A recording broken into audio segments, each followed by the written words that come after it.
देखो बच्चों, आज हम लोग एसिड बेस सॉल्ट में से एक काफ़ी इंटरेस्टिंग टॉपिक के बारे में हम डिस्कशन करेंगे। ये जो टॉपिक है इसे हम लोग जानते हैं किस नाम से, इंडिकेटर के नाम से जानते हैं। जैसे कि आप नाम से समझ रहे होंगे इंडिकेटर।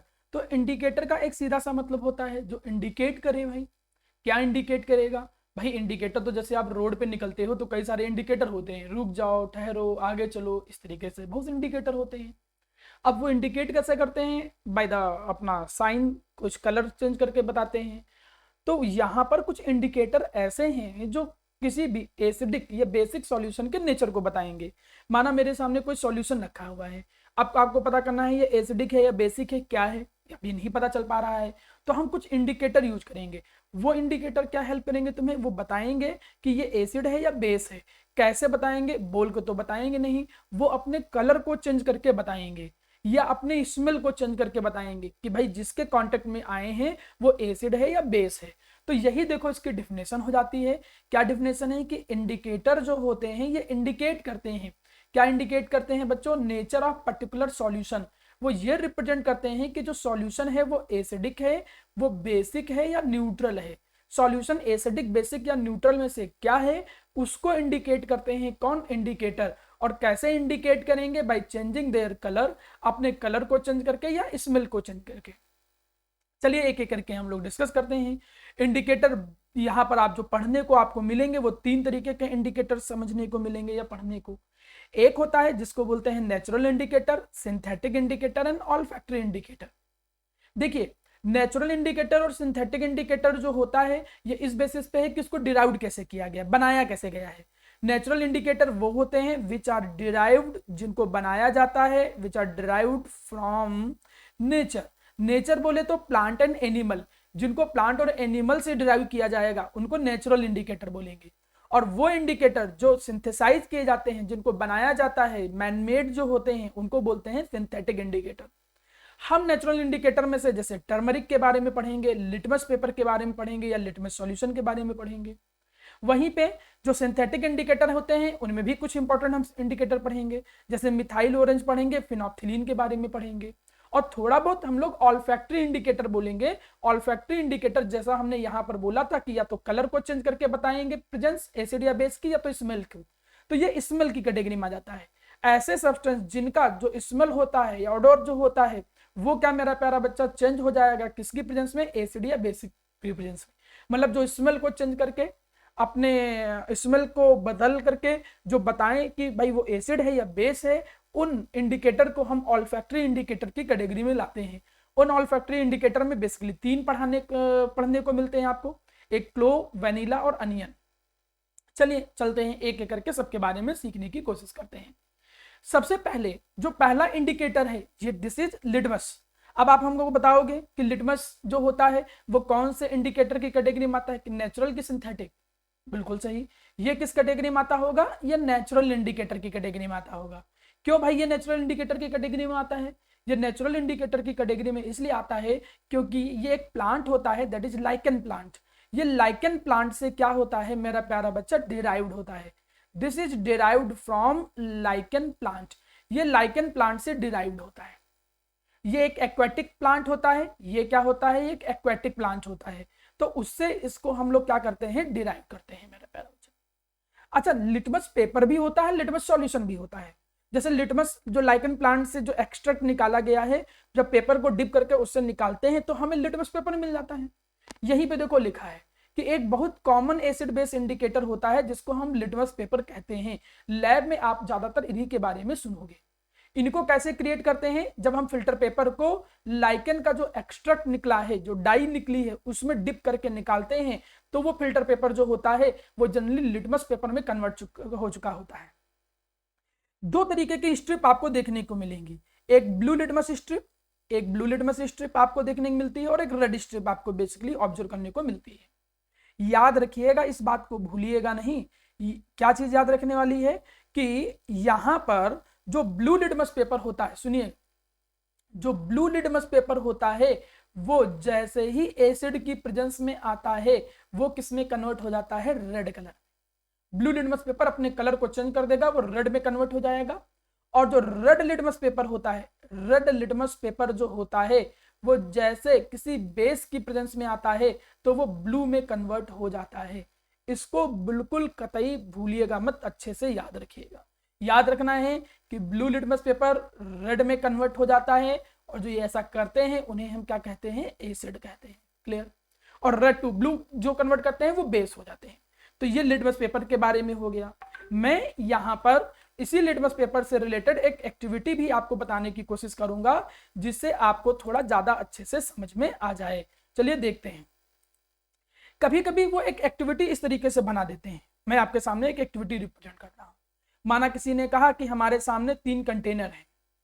अब इन 3 कंटेनर के अंदर माना लिक्विड सॉल्यूशन भरा है। ये कंटेनर है ए। अब तीनों के तीनों कलरलेस हैं, पता नहीं चल पा रहा है भाई कि क्या है। दूसरा हमने क्या कह दिया, माना हमारे सामने ये हो गया बी। दूसरा हमने क्या भर दिया, बी एक लिक्विड सॉल्यूशन। तीसरा जो है वो हमने यहाँ पर क्या कर दिया मेरा प्यारा बच्चा, तीसरा हमने क्या कर दिया इसमें सी। थर्ड हमने एक सी सॉल्यूशन भरा है। आपको बताना है कि नेचर क्या है इनके, नेचर ऑफ सॉल्यूशंस। आपको नेचर ऑफ सॉल्यूशन बताना है। ए बी और सी का वो एसिड है, बेसिक है या न्यूट्रल है। कैसे?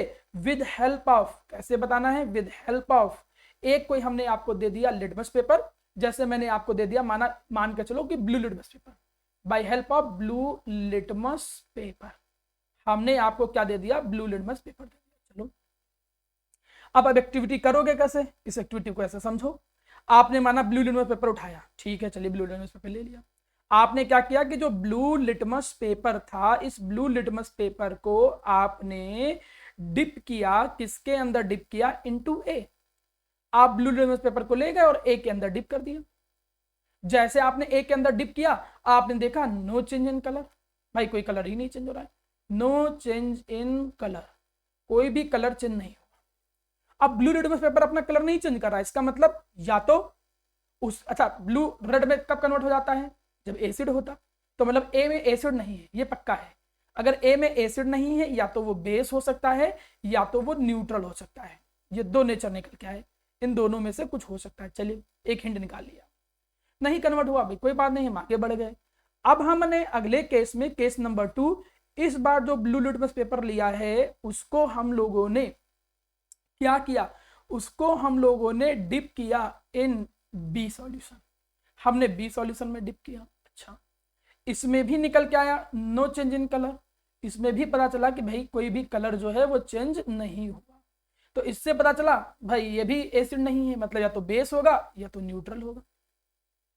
अब जब हमने इस ब्लू लिटमस पेपर को डिप किया, जैसे ही थर्ड सॉल्यूशन में डिप उसको जैसे हमने किया, डुबोया किसके अंदर, थर्ड सी में डुबोया, हमने देखा कि इसका जो कलर है वो कलर किस में चेंज हो गया, कन्वर्ट इनटू रेड। वो ब्लू लिटमस पेपर रेड में कन्वर्ट हो गया। जिससे आप लोग को कंफर्म क्या हो गया मेरा प्यारा बच्चा, इससे कंफर्म हो गया कि जो सी है वो क्या है मेरा प्यारा बच्चा, एसिड। वो क्या हो गया, कंफर्म हो गया, नो डाउट कि सी भाई जो है वो एसिड है। कंफर्म हो गया ना। जैसे ब्लू लिटमस पेपर उठाया, ये ब्लू लिटमस पेपर मान चलो तीनों में डिप किया, हमने तीनों में डिप किया, हमने देखा सी में कलर चेंज हो रहा है, ब्लू टू रेड हो रहा है। और ब्लू टू रेड करता कौन है, ब्लू टू रेड जो होता है वो एसिड करते हैं। तो हमको पता चल गया कि भाई सी के अंदर कौन भरा है, एसिड भरा है। अब लिटमस पेपर जो है, अब लिटमस पेपर वो देखो किसमें कन्वर्ट हो चुका है, वो लिटमस पेपर अब किसमें कन्वर्ट हो चुका है, रेड में। ठीक, इधर तो कंफर्म हो गया, सी वाले को हटा दिया। अब हम रेड वाले पे काम करते हैं। अब रेड को हमने माना बी के अंदर पास कराया। चलिए अब रेड लिटमस पेपर जो है उसको हमने अब पास कराया किससे, बी से। बी से पास कराया, हमने देखा no change in colour, no change in colour. इसका मतलब बी क्या होगा बताओ, अच्छा कोई बता सकता है? तो कहोगे कि अच्छा जब नो चेंज इन कलर तो अच्छा रेड कोई कलर नहीं चेंज करता है, या तो वो बेस होता या तो सॉरी वो क्या कहते हैं, एसिड होता है ना। क्योंकि रेड ब्लू में हो जाता है अगर वो क्या होता, बेस। लेकिन अपने कलर चेंज नहीं कर रहा है, कलर नहीं चेंज कर रहा है, तो या तो ये क्या हो, या तो ये एसिड हो या तो ये न्यूट्रल हो। और एसिड ये नहीं है, ये तुमने पहले ही पता कर लिया था। सर कहाँ पता किया था, शुरू वाले स्टेप में। कैसे शुरू वाले स्टेप में, जब तुमने ब्लू वाले को बी में पास कराया था। जैसे बी में पास कराया था तो कोई कलर चेंज नहीं आया था, मतलब या तो बेस होता या तो न्यूट्रल होता। अब रेड के भी पास कराने से चेंज नहीं कर रहा है, मतलब बेस भी नहीं है, तो बचा कौन, न्यूट्रल। ना तो वो ब्लू को चेंज कर पा रहा है ना तो रेड को चेंज कर पा रहा है, जिससे पता चल गया कि भैया जो बी वाला है वो बी सीधे मेरा प्यारा बच्चा क्या है, ये है न्यूट्रल सॉल्यूशन, ये न्यूट्रल सॉल्यूशन है। क्लियर हो गया होगा। अब जब ये एसिडिक है, ये न्यूट्रल है, अब इस रेड को हमने इससे पास कराया, रेड को इससे पास कराया तो रेड वाला जो था वो किस में चेंज हो गया, ब्लू में चेंज हो गया। तो जैसे रेड ब्लू में चेंज हो जाएगा पता चल जाएगा कि ये क्या है, ये है बेस। आइडिया लग गया आपको, आइडिया लग गया कि कौन एसिड है, कौन न्यूट्रल है, कौन बेस है। इतनी चीज आप लोगों को अच्छे से समझ में आ गई होगी। तो लिटमस पेपर से हम सॉल्यूशन के एसिडिक नेचर, बेसिक नेचर और न्यूट्रल उसके नेचर को बहुत अच्छे से फाइंड आउट कर सकते हैं और बता सकते हैं। सिंपल सी चीज है, आप आराम से इस चीज को एक्सप्लेन कर सकते हो। क्लियर है मेरा प्यारा बेटा। चलिए यहां तक की बात समझ लेने के बाद अब हमारे सामने आता है नेक्स्ट। ये देखो ये आया है, इसको हम बोलते हैं फिनोप्थिलीन। चलिए फिनोप्थिलीन के बारे में समझते हैं। ये जो फिनोप्थिलीन वाला इंडिकेटर है, ये अच्छा बताएगा कोई कि आर्टिफिशियल होगा कि नेचुरल होगा? बिल्कुल सही। ये कौन सा इंडिकेटर होगा? ये आर्टिफिशियल या फिर क्या कह सकते हो, सिंथेटिक इंडिकेटर की कैटेगरी में आएगा। अच्छा आपको हमेशा याद क्या करना होता है कि खुद का कलर क्या है, एसिड में कैसे कलर चेंज करता है और बेस में कैसे कलर चेंज करता है। तो यहां पर तुम खुद देख रहे होगे कि ये जो इंडिकेटर है फिनोप्थिलीन, ये देखो बॉटल के अंदर भरा हुआ है, इसका खुद का जो कलर होता है वो कलरलेस होता है, ये इसका खुद का नो कलर। अच्छा इसमें आपको सुनने को मिलेगा कि जब ये न्यूट्रल या एसिड में होता है, मतलब या तो न्यूट्रल, न्यूट्रल का मतलब जैसे है जैसे पानी के अंदर नॉर्मली, या फिर जब वो एसिड के अंदर होता है तो no colour change. No colour change का मतलब क्या हो गया बेटा? नो कलर चेंज का मतलब क्या, पहले भी कलरलेस था अभी भी कलरलेस होगा। लेकिन जैसे ही फिनोप्थिलीन को आप किसी बेस के अंदर डालोगे, जैसे ही फिनोप्थिलीन को किसी बेस में क्या करोगे, पुट करोगे, तुम देखोगे कि उसका जो कलर है वो चेंज हो जाएगा। किस में चेंज हो जाएगा? पिंक में चेंज हो जाएगा। यह है फिनोप्थिलीन की बात। फिनोप्थिलीन जो होता है, ये उसका खुद का कलर जो होता है वो होता है कलरलेस। वो एसिड या न्यूट्रल में अपने कलर को चेंज नहीं करता है, but in the base it changes its colour into the pink. That by this activity you can find phenolphthalein की फिनोप्थिलीन एसिडिक या बेसिक सॉल्यूशन को क्या करता है, डिस्टिंग्विश करता है। खुद का कलर फिनोप्थिलीन का कलरलेस, एसिड या न्यूट्रल में नो कलर चेंज, पिंक, और पिंक किस में हो जाता है, बेस में हो जाता है। चलिए यहां तक की बातें क्लियर हो गई, समझ में आ गई, सिंपल थी। यहां तक की बात समझ लेने के बाद अब अगला आया है मेरे सामने, अगला इंडिकेटर, इसको कहते हैं मिथाइल ऑरेंज। अब मैं मिथाइल ऑरेंज की बात करूं, जैसा नाम से पता चला है ऑरेंज कलर का, तो इसे आप ऑरेंज कलर डाई भी मान सकते हो, कई लोग इसको येलो कलर डाई भी मानते हैं। तो आप ये ऑरेंज या येलो कलर डाई इसको कह सकते हो।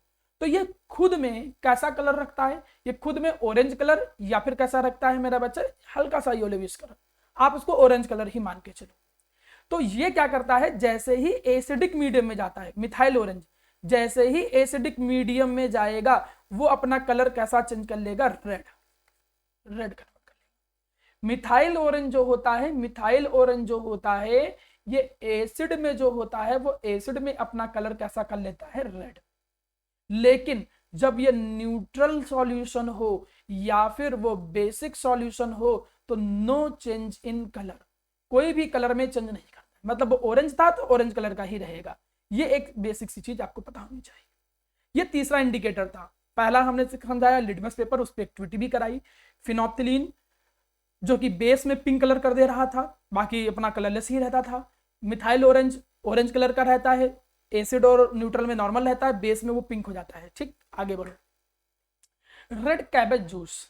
अब रेड कैबेज जूस जो होता है वो खुद का जो कलर होता है, इटसेल्फ कलर जो है वो पर्पल होता है। देखो इसका जो खुद का कलर होता है वो कैसा कलर होता है, पर्पल कलर होता है। इसका खुद का कलर कैसा होता है, पर्पल कलर होता है। ये जो होता है जनरली रेड या फिर पिंक में कन्वर्ट हो जाता है। जैसे ही ये एसिडिक मीडियम में जाएगा तो एसिडिक मीडियम में ये रेड या हल्का सा पिंकिश कलर हो जाएगा। एक्चुअली डिपेंड करता है कितना एसिडिक। तुम देख रहे होगे कि या इधर इधर से वो जाते जाते जाते जाते क्या है, ज्यादा रेड हो रहा है। जितना ज्यादा एसिडिक सॉल्यूशन आएगा वो उतना रेड होता चला जाएगा। इसीलिए वो रेडिश या पिंकिश वर्ड बोला था, रेड एंड पिंकिश बोला था। एसिडिक मीडियम में या तो पिंकिश कलर हो जाएगा या रेडिश हो जाएगा, उतना ही रेडिश होगा जितना एसिडिक होगा। और वहीं पे जब वो बेसिक मीडियम में आता है, वहीं पे जब ये बेसिक मीडियम में आता है तब या एल्कलाइन आप जानते हो, एल्कलाइन या बेसिक मीडियम में आता है तो ये अपना कलर कैसा चेंज कर लेता है, ग्रीन कलर। और ग्रीन में भी अलग अलग शेड आते हैं, लेकिन वो कितना बेसिक है उस बेसिस पे ये बात आती है आगे। तो खुद का कलर रेड कैबेज है उसका पर्पल, एसिड में रेड हो जाएगा, बेस में ग्रीन हो जाएगा। तो इस इंडिकेटर के बारे में आपने समझा। चलिए आगे बढ़ते हैं। नेक्स्ट मेरे सामने इंडिकेटर है that is turmeric juice. Natural indicator की कैटेगरी में आता है। टर्मरिक हल्दी, सुना होगा कई बार तुमने भी को टर्मरिक नहीं कॉस्मेटिक, तो ये तो एडवर्टाइज वाली बात हो गई। यहाँ मुद्दे की बात करते हैं। तो टर्मरिक जूस जो होता है वो टर्मरिक जूस, इसका इटसेल्फ कलर कैसा होता है, येलो। इसका जनरली कलर कैसा होता है, इटसेल्फ खुद का जो कलर होता है वो कैसा होता है, येलो। ये जो होता है एसिड में, जब ये एसिड में जाता है नो चेंज इन कलर, कोई भी चेंज नहीं करता है, no change in colour. Acid में या न्यूट्रल में, एसिड या न्यूट्रल में कोई कलर चेंज नहीं करता है। लेकिन जब बेस में जाता है, ये जैसे बेस में इसको डाला जाएगा तो ये बेस में रेडिश ब्राउन कलर में चेंज हो जाता है जी। अब इसका मैं एग्जांपल देता हूं। जैसे तुम याद करो, घरों में जब तुम स्कूल जाते हो तो व्हाइट शर्ट नहीं होता है, तो व्हाइट शर्ट में कभी खाने का येलो कलर का दाग लग जाता है। तो वैसे तो वो येलो कलर रहता है, लेकिन जब मम्मा या घर में कोई लोग उसको धुल देता है, वॉश कर देता है, वो बेस के कांटेक्ट में आया, तो उससे उसका कलर जो था वो येलो से किस में हो जाता है, रेडिश ब्राउन में। तो वो हल्दी जो था, टर्मरिक जो था, वो एक इंडिकेटर का ही काम कर रहा था। वो सोप के कांटेक्ट में आया, सोप बेसिक था। तो जो ये टर्मरिक होता है उसका खुद का कलर येलो होता है। एसिड और न्यूट्रल में अपना कलर नहीं चेंज करेगा, लेकिन वो बेस में अपने कलर को रेडिश ब्राउन में कन्वर्ट कर लेता है। देख रहे होगे इमेज में। क्लियर है मेरा प्यारा बच्चा? चलिए हम लोग थोड़ा सा और आगे बढ़ते हैं। याद करने की कोशिश करो। देखो ये कूद रहा है दिमाग, मतलब ये कह रहा है कि ये याद करने की जरूरत है आपको। आप इसको याद करने से बच नहीं सकते हो। इससे क्वेश्चन आते हैं एग्जाम में। क्या क्या क्वेश्चन आते हैं देखिए। सबसे पहला हमने सीखा कि ब्लू लिटमस पेपर। अब ब्लू लिटमस पेपर एसिड में रेड हो जाएगा, तो देखो ये एसिड था तो रेड, एसिड था तो रेड, लेकिन बेस में ब्लू कोई कलर चेंज नहीं करेगा, नो कलर चेंज। ठीक है जी, आगे आ जाओ। रेड लिटमस पेपर किस में कलर चेंज करेगा, बेस में। तो बेस में देखो चेंज हो गया, ब्लू में आ गया, लेकिन एसिड में वो अपना कलर नहीं चेंज करेगा। फिनोप्थिलीन की बात करो। फिनोप्थिलीन जो था, जरा बताओ, खुद का कलर कलरलेस, किसमें कलर चेंज करता था, बेस में, पिंक। तो बेस में देखो वो लाइट पिंक हो गया, लेकिन इसमें कलरलेस ही रहा क्योंकि एसिड थे। मिथाइल ऑरेंज, खुद में उसका कलर ऑरेंज रहता है, एसिड में वो रेड हो जाता है, देखो हो गया रेड, लेकिन बाकी में कोई कलर चेंज नहीं करता है। तो आपको पता होना चाहिए कि किस एसिड और बेसिक सॉल्यूशन में जो इंडिकेटर है वो अपना कलर कैसे चेंज करेगा। ये अपने कलर को चेंज करके एसिड और बेस की प्रेजेंस को बताते हैं मेरा प्यारा बेटा। इसी के साथ मेरे सामने एक आया है जिसको हम लोग बोलते हैं यूनिवर्सल इंडिकेटर। चलिए समझने की कोशिश करते हैं कि भैया यूनिवर्सल इंडिकेटर होता क्या है मेरे प्यारे बच्चों। यूनिवर्सल इंडिकेटर मतलब वो एसिड बेस पूरे को बताएगा, और वो अच्छे से बताएगा। अच्छे से बताने का मतलब वो ये भी बता देगा कौन कितना एसिडिक है, कौन कितना बेसिक है। जो पुराने इंडिकेटर थे वो तो खाली इतना बताते थे कि भाई ये एसिड है या बेस है, कितना एसिडिक है कितना बेसिक उतना नहीं बता पाते थे। ये एसिडिटी और एल्कलिनिटी ऑफ सॉल्यूशन पे भी कमेंट करता है। एक वाइड रेंज का मतलब भाई 2-3 एसिड है, कोई ज्यादा स्ट्रांग है कोई वीक स्ट्रांग है। तो नॉर्मल इंडिकेटर तो खाली एसिड बेस की प्रेजेंस बता देते थे, लेकिन यूनिवर्सल इंडिकेटर उसकी स्ट्रेंथ पे भी थोड़ा बहुत एक्सप्लेनेशन करता है। इससे अच्छे भी आते हैं, जैसे पीएच मीटर और अच्छे लेवल पे काम करता है, लेकिन यूनिवर्सल इंडिकेटर बहुत ज्यादा लैब में यूज होता है। लैब में जब आप देखोगे यूनिवर्सल इंडिकेटर को बच्चों, तो ऐसे आपको मिलेगा। होता क्या है sir universal indicator? Universal indicator different organic die जो होती हैं उनका मिक्सचर होता है। कई सारी डाइज का क्या होता है, मिक्सचर होता है। कई सारे कंपाउंड का मिक्सचर होता है। देखो लिखा भी है, ये बना कैसे होता है, ये सॉल्यूशन से बना होता है, कई सारे कंपाउंड के सॉल्यूशन से बना होता है। ये अपने कलर को बहुत तरीके से बदल सकता है। देखिए ये यूनिवर्सल इंडिकेटर जो होता है, उस यूनिवर्सल इंडिकेटर का एक पेपर बना दिया है। यूनिवर्सल इंडिकेटर का एक सॉल्यूशन भी आता है, या तो सॉल्यूशन के रूप में यूज करो या तो पेपर के रूप में यूज करो। पेपर के रूप में यूज करना आसान रहता है, सॉल्यूशन में डिप करो पता चल जाता है बस। अब यूनिवर्सल इंडिकेटर में देखो ये कलर और नंबरिंग लिखा है, ये इसका पीएच वैल्यू बताता है। पीएच वैल्यू क्या है ये आपको बताया गया है। पीएच स्केल जो एसिड और बेस की स्ट्रेंथ को बताता है, ये आपको एक अलग लेक्चर मिला था उसमें बताया गया है। आपको ये बात बताई गई थी कि जो पीएच होता है जिसका 7 से कम होता था, क्या होता था वो 7 से कम, एसिड। बिल्कुल सही। 7 से ज्यादा पे क्या होता था, बेसिक, जितना ज्यादा उतना बेस, और 7 पे वो क्या रहता था, न्यूट्रल रहता था। शाबाश। अब आपने किया क्या, पेपर लिया, पेपर को डिप किया, पेपर इसमें डिप किया इस सॉल्यूशन में, अब ये कलर चेंज होगा, पहले से येलो नहीं था, अब कलर चेंज होगा, तो येलो कलर मैच करा दो। कहाँ मैच कर रहा है, तुमने मैच कराया कि यार ये कलर लगभग लगभग 5 और 6 के आसपास मैच कर रहा है, तो इसका पीएच जो है वो 5 या 6 लिख दिया। आप यहाँ पे गए, ये तो ग्रीन कलर का है, तो ग्रीन कलर किस पे होता है, लाइट ग्रीन किस पे होता है, 7 पे, तो 7 पे होता है, और 7 किसका होता है, न्यूट्रल, तो पता चल गया कि ये न्यूट्रल सॉल्यूशन है, उसका पीएच कितना है, 7 है। तुमने किसी सॉल्यूशन लिया, सॉल्यूशन के अंदर पीएच पेपर डाला या ये इंडिकेटर डाल दिया सॉल्यूशन की फॉर्म में, और उसका कलर ब्लू हो गया, तो ब्लू कहाँ देखो जा रहा है, ब्लू ये जाता है लगभग लगभग इधर, तो पता चल जाएगा वो एसिडिक है। यहाँ पे पीएच वैल्यू थोड़ी सी इधर उधर लिखी है, तो उसके लिए आप परेशान मत हो। अगर आप नॉर्मल तीनों कलरलेस सॉल्यूशन होते तो पता चल जाता ये क्या है, एसिड। ठीक, ये येलो कलर किसमें देता है जनरली, येलो कलर देखो, येलोविश कलर जो होता है वो धीरे धीरे आपको एसिडिक कैटेगरी में ही मिलता है, रेडिश भी और दोनों एसिडिक मिलता है, और जो ग्रीन कलर होता है, ग्रीनिश कलर, वो न्यूट्रल में मिलता है। यहाँ देखो एक पूरी रेंज है, देखो कलर की रेंज है, ये बिल्कुल वैसे होता है कलर की स्ट्रिप, जैसे तुम देखते नहीं कि फेयर लवली में आप फेयर लवली लगाओ, निखार पाओ और मैच कराओ, देखा होगा कि आपका जो निखार है इससे मैच करता है, वैसे ही होता है। पेपर ले लो चाहे यूनिवर्सल, डालो सॉल्यूशन के अंदर, कलर चेंज हुआ, और वो कई सारे कलर चेंज कर सकता है क्योंकि कई डाई का मिक्सचर है, वो जो भी कलर आया उसको स्ट्रिप से मैच कराओ, पता चल जाएगा कि वो कितना एसिडिक है कितना बेसिक है, और उससे उसका पीएच भी पता चल जाएगा। और या तो सॉल्यूशन यूज करो, सॉल्यूशन तुमने ये यूनिवर्सल इंडिकेटर लिया, जिसका पता करना उसके अंदर डिप करके डाल दिया, वो सॉल्यूशन अपना कलर चेंज करेगा, और कलर चेंज को इंडिकेटर वो जो स्ट्रिप होता है उसे मैच करा लो। तो यूनिवर्सल इंडिकेटर कुछ इस तरीके से काम करता है। यूनिवर्सल इंडिकेटर कई सारे डाई का मिक्सचर होता है, ये अपने कलर को वाइडली बहुत सारी रेंज में चेंज कर सकता है, और अपने कलर को चेंज करके वो एसिड और बेस के बारे में बता सकता है। अब last, that is olfactory indicator. जैसा कि हमने आपसे पहले भी डिस्कस किया था कि ऑल्फैक्टरी इंडिकेटर जो होते हैं ये काम कैसे करते हैं, ये स्मेल को अपने ऑर्डर को चेंज करके बताते हैं एसिड और बेस की प्रेजेंस को। मेनली दो देखो, onion and vanilla. Onion and vanilla के अलावा आप क्लो भी ले सकते हो, सबका एक ही जैसा काम होता है। एसिड में उनकी स्मेल रिटेन रहती है, सेम रहती है, बनी रहती है, खत्म नहीं होती है एसिड के अंदर। आपने देखा होगा जब खाना वाना खाने जाते हो तो वो विनेगर के अंदर, वो भी एक एसिड ही है, उसके अंदर अनियन लाते हैं, स्मेल उसकी बनी रहती है, थोड़ी तेज भी हो जाती है कभी कभी। तो एसिड के अंदर उनकी स्मेल रिटेन रहती है, चाहे वनीला हो चाहे अनियन हो, वो रिटेन रहती है, या फिर कह सकते हो थोड़ी तेज भी हो जाती है। लेकिन बेस में वो अपनी स्मेल क्या कर देते हैं, लूज कर देते हैं। तो स्मेल के चेंज से भी वो एसिड और बेस की प्रेजेंस को बता सकते हैं। उस तरीके के इंडिकेटर को बोलते हैं ऑल्फैक्टरी इंडिकेटर।